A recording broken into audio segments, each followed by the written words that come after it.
Hey all, Hiba here. Welcome back to the channel, and today I'm going to tell you my 5 biggest issues with the new Switch 2 console. And I've had the Switch 2 for just under a week now, and these are the 5 things that really kind of grind me a little bit about this otherwise magnificent piece of technology. Alright, so if we look at my first gripe here with the Nintendo Switch 2, and it's the same problem I had with the original Switch, and it is just the fact that, well, the machine is a little small. And particularly the JoyCons, and particularly the right JoyCon here, which I'm filming now, I think it is too small. Like, if you're a kid and you have small hands, it's fine. But adults, like me, going to have a really hard time actually playing with this thing here. This is of course primarily a problem in handheld mode, where, like I said, I really just think that particularly the right Joy-Con is too small, and I don't like the way the analog stick is placed. I think it really should be a mirror of the left Joy-Con, meaning that you have more room to rest your hand on the actual bottom part of the Joy-Con. Now I understand this is done so you can actually detach the Joy-Cons and play them, separately. But still, I think that's more important to make this machine more ergonomically correct. I think something like the Steam Deck is a better aim to actually aim for with the Switch 2, but unfortunately that's not the case. So what you gotta do, at least what I have done so far, is to buy a grip to put outside the Switch 2, and it does help a lot, but this is still an issue. Alright, so my next issue with the Switch 2 is the amount of included memory. Now you do get 256 gigabytes, which actually is more than I thought we would get. I thought we were only going to be given 128, but still 256 is not enough. It should have been 512. Why, you might ask? Well, this isn't the Switch 1 generation anymore. We're going to get games, and just a lot more games, like Cyberpunk 2077, for example, which is 60 gigabytes, right? So that means that you can have, between 4 and 5 Cyberpunks on your internal memory before it runs out. And it just means that, well, like it or not, you're going to have to buy an expensive SD card for your Switch 2. And I recommend you don't buy anything less than a 1 terabyte, which is pretty much impossible to find at the moment. So yeah, I definitely think 256 gigabyte is not enough, and we should have been given options. I would like to have bought a Switch 2 with a built-in 1 terabyte memory, and then I can expand it with another 2 terabytes, for example, because I know space is going to be a premium in the future. Alright, so to back this up, let's just have a look at my current Switch 2 here. Now I have 27 gigabytes left. That's about 10% left. And you can see even the older Switch 1 games, they take up about 5 to 10 gigabytes. And of course, some of them are very, very large, up to 30 gigabytes. And like I said before, Cyberpunk and, all the probably newer games are going to take up huge chunks. So yeah, I would have liked to have seen more memory on the Switch 2. Right, so next up, I'm looking at the backwards compatible games here from the original Switch 1.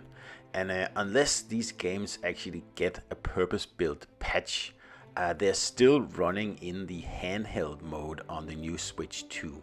Now that doesn't make any sense, because that's usually 720p resolution, right? And the new Switch 2 screen is actually a native 1080p. So it would make a lot more sense for the old Switch 1 games to be forced to run into docked mode on the Switch 2.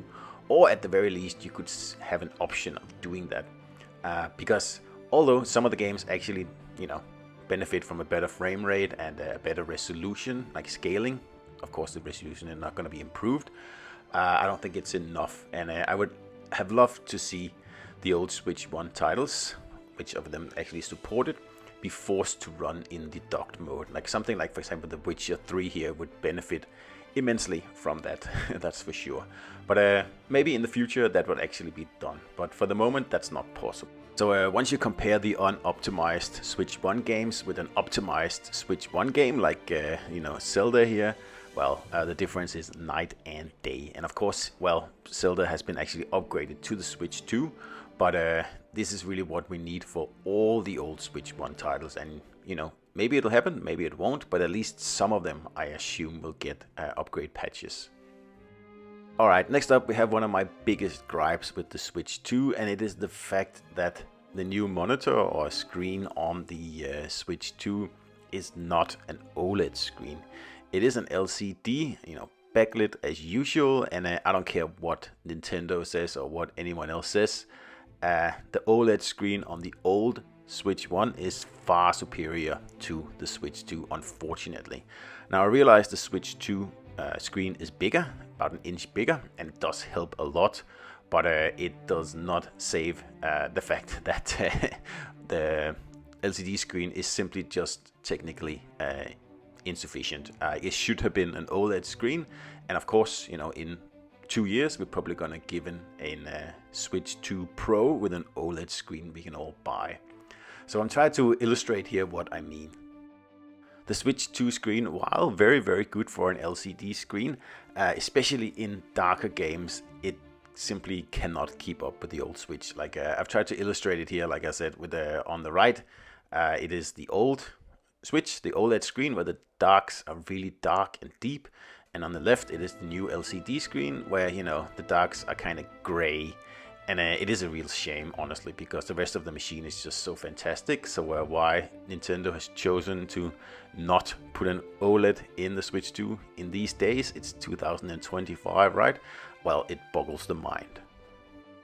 Now, to me personally, this is just a bit of a nuisance, because I usually play my Switch using the XR glasses, like the Vitro ones here I'm showing. And unfortunately, these ones don't work with the Switch 2 right now. Hopefully they will very soon. But it does mean that once the kinks have been worked out in the glasses software, I should be able to plug them into my Switch 2. And since the glasses have OLED screens in them, I don't really have to worry about the Switch 2 screen not being OLED, because I'm not going to use that screen, right? On Switch 1, by the way, these glasses are fantastic and I highly recommend them, but if you want to use them for your Switch 2, just hold off for a few weeks until the manufacturers have actually updated their software so you can actually use them with your Switch 2, because at the moment you cannot do that. Alright, so lastly, my fifth issue with the Switch 2 is the battery life. It's just not good, and it's actually quite bad. So 100% battery will give you about 2 to 3 hours of playtime in handheld mode, of course depending on the game, but I've yet to see a game that actually runs longer than about 4 hours. And I mean, on the old Switch you could get 5-6 hours if you were careful, but that's not possible on the Switch 2, and I think that's a major problem. So if you bring your Switch 2 on the train or something like that, I highly recommend you bring a power bank as well, and you should bring a big one. So that was my top 5 issues with the Switch 2. So I hope you enjoyed the video. Any comments, let me know. Otherwise, don't forget to subscribe, and I'll see you out there.